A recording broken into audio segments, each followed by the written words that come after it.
जय हिंद प्यारे साथियों, स्वागत है आप सभी का एक बार फिर से घोटा किंग ऑफिशियल पे। आइए हम लोग आंखें गीत की आज अगली कविता हम लोग पढ़ने वाले हैं। आज हम लोग पढ़ेंगे पांचवी कविता जिसका नाम है भाभला गाछें आम फरल। है ना, ये कह सकते हैं कि 15वीं कविता है आंखें गीत की। ये 15वीं कविता आज हम लोग पढ़ने वाले हैं। इसके पहले हम लोग 14 कविता जो वो हम लोग ऑलरेडी पढ़ चुके हैं। आज हम लोग 15वीं कविता पढ़ने वाले हैं जिसका नाम है भाभला गाछें आम फरल। अब देखिए, भाभला भाभला मतलब क्या होता है। यहाँ पे सवाल जो पूछा जा सकता है कि भाभला के माने की है वो, जो कि काफ़ी आसान सा सवाल है। इसका अर्थ होता है बबूल। इसका क्या अर्थ होता है? बबूल होता है ना, बबूल के। भाभला गाछें आम फरल कि बबूल के पेड़ में आम फरना। ये तो एकदम उल्टा बात बोल रहे हैं। ऐसा कभी हो सकता है कि बोले चलिए, आज के कविता में सब कुछ संभव है और बिल्कुल आज उल्टे पुल्टे हम लोग बातें करने वाले हैं इस कविता में। तो चलिए शुरुआत करते हैं इस कविता को और समझते हैं। उसके बाद में अंत में हम लोग जो निष्कर्षों पर आएंगे कि आखिर में इस कविता को लिखने का भाव क्या है और लिखने का कह सकते हैं कि मूल उद्देश्य क्या है कवि का। बोलते हैं कि भाभला गाछें आम फरल, आम गाछें नीम। है ना, भाभला गाछें आम फरल, आम गाछें नीम। कि भाभला गाछें आम फरल कि बबूल के पेड़ में आम फड़ा हुआ है, और आम गाछें नीम, और आम के गाछ में नीम फरा हुआ है। परास गाछें गुलाब, परास गाछें गुलाब फूटल, अंगूर लतें सीम। कि परास के पेड़ में जो वो गुलाब फूटा हुआ है, अंगूर लतें सीम। बांस बने बेली फूटल, चंदन बने नाग। आग लगल महासिंधु, हिमालय भेल राख। प्राण बचवेक भागा भागा भागी, युधिष्ठिर डाके भीम। तो यहाँ पे उन सारी चीज़ों के बारे में हम लोग यहाँ पे चर्चा करने वाले हैं इस कविता में। अब यहाँ पे बोलते हैं कि भाभला गाछें आम फरल, आम गाछें नीम। परास गाछें गुलाब फूटल, अंगूर लतें सीम। कि भाभला गाछें आम फरल। भाभला मतलब क्या होता है? भाभला मतलब होता है, अभी हमने थोड़ी देर पहले आपको बताया, भाभला मतलब होता है बबूल। कि बबूल के पेड़ में आम फरा हुआ है, आम गाछें नीम, और आम के पेड़ में नीम। परास गाछें गुलाब फूटल, कि परास के पेड़ में गुलाब फूल फूटा हुआ है। बोला रे बा। अंगूर लतें सीम, और अंगूर के लता में सीम। बांस बने बेली फूटल, कि बांस के वन में जो वो बेली फूटा हुआ है। चंदन बने नाग, चंदन के वन में नाग। जो कि विपरीत, हर चीज विपरीत है ना, ये चीज हो नहीं सकता है। आग लागल महासिंधु। अब बताइए कि नदी में कभी महासागर में आग लग सकता है कि? हिमालय भेल राख। अब आग लगा सिंधु में और राख हुआ कहाँ पे? हिमालय, हिमालय जो वो राख हुआ, है ना। फिर बोलते हैं कि प्राण बचवे का भाग भागी, युधिष्ठिर डाके भीम।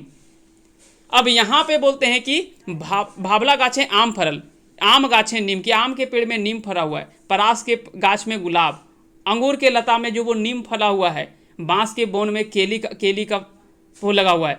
चंदन बोने नाग, चंदन के वन में नाग है। महासागर में आग लगा हुआ है, जहां हिमालय के जल के राख भय गेल है, देखल गेल है। और आखिरी जान बचवे खातिर युधिष्ठिर भीम के डाको है।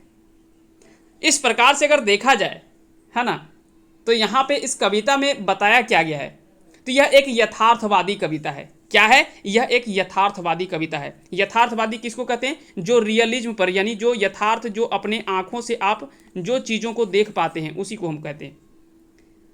आज पूरी दुनिया में उल्टी धारा बह रही है। उल्टी धारा बहने का मतलब हर चीज़ उल्टा आपको देखने को मिलते हैं। झूठे लोग जो वो पूजे जाते हैं, सत्यवादी लोग प्रताड़ित हो रहे हैं।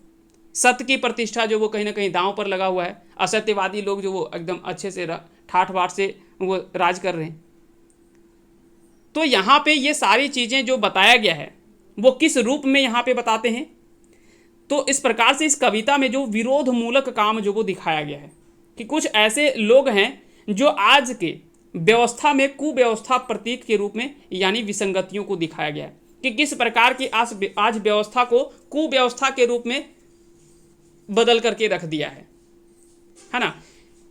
कि जिस आशा के साथ में अगर देखा जाए तो यहाँ पे और भी कई तरह की चीज़ें, यहाँ पे बातें जो वो किया गया है। कुल मिला करके अगर बात करें कि यहाँ पे स्थिति जो वो बिल्कुल पहले के जैसा जस्ट उल्टा कर दिया गया है, तो विरोधाभास को यहाँ पे, उसी चीज़ को यहाँ पे दिखाया गया है।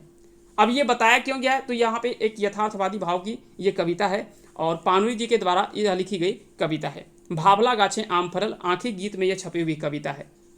क्लियर हो गया। तो ये सारी चीज़ें इस कविता में जो वो बताया गया है। अब ये संभव तो है नहीं, है ना, बिल्कुल असंभव यानी विरोध मूलक वाला काम है। अगर विरोध उल्टा पलटा काम कीजिएगा तो ये कह सकते हैं कि इसी प्रकार से देखने को मिलेगा। तो ये सारी चीज़ें इस कविता में जो वो चर्चाएं की गई है। उम्मीद करते हैं कि ये सारी चीज़ें आपको अच्छे से समझ में आ गया होगा। कुल मिलाकर के यहाँ पे इस कविता का निष्कर्ष निकलता है कि ये एक विरोधाभास उत्पन्न करने वाला विरोध मूलक कविता के रूप में जो ये बताया गया है ना। पूरा कविता में जो विरोध मूलक काम जो वो दिखाया गया कि किस प्रकार से लोग जो वो उस कार्य का हम विरोध करते हैं लेकिन हम खुद उस काम को कर रहे हैं। तो ये हम जानते हैं कि ये काम करेंगे तो इससे नुकसान हो सकता है, लेकिन फिर भी लोग वही काम कर रहे हैं। तो वो सारी चीज़ें यहाँ पे जो वो बताया गया है। सवाल यहाँ से किसी तरह से कहीं से भी सवाल जो वो बन सकता है कि भावला गाछे आम फरल ककर लिखल कविता लागे तो पानुरी जी के द्वारा लिखी गई कविता है। कौन किताब में छपल है? तो आँखी गीत किताब में छपी हुई कविता है और पानुरी जी के द्वारा लिखी गई है ना। श्रीनिवास पानुरी जी ने इस कविता को जो वो लिखा है। क्लियर हो गया सभी चीज़ें। चलिए मिलते हैं अगली कविता में, तब तक के लिए आप सभी को बहुत बहुत धन्यवाद।